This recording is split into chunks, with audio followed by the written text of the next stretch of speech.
And this amid, of course, the ongoing political fallout here in Israel following comments by the Defence Minister Yoav Gallant, who's called on Prime Minister Benjamin Netanyahu to come up for a plan for post-war Gaza. That's led to calls from far-right members of the coalition for Gallant to be sacked. We're here to talk about all of that. In the studio with me this hour, Benjamin Anthony is the CEO of the MirYam Institute. Good to see you, Benjamin. And Ruth Wasserman is the former member of the Knesset and a former diplomatic envoy in Cairo. Welcome, Ruth. Good to see you, as always, as well. Benjamin, I'll start with you.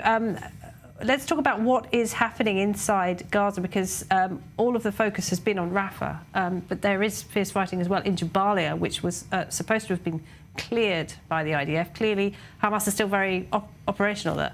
Yeah, there's very fierce fighting going on in Jabalia. We have two Ugdot, two divisions there. We've got the 98th Division, the 162nd Division.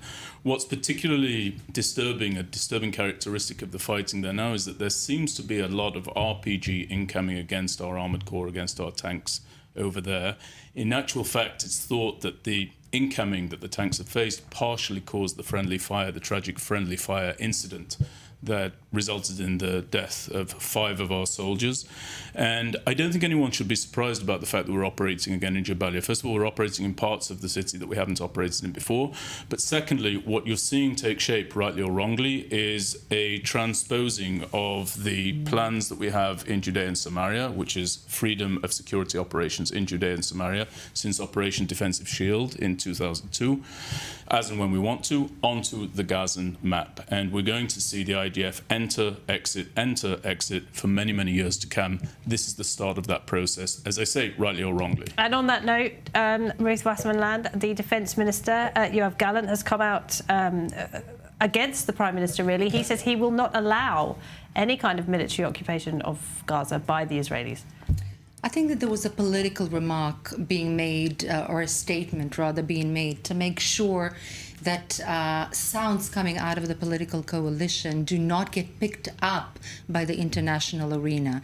In other words, so that the international arena doesn't actually take those remarks seriously, that we plan to go into Gaza militarily and stay in Gaza, or in other words, occupy the Gaza Strip. He made sure that the international arena understands that we are not planning to do that. Perhaps we're not talking about the day after, but militarily we are there for a while, but we intend to come out. Do you see it as a disagreement, a dispute?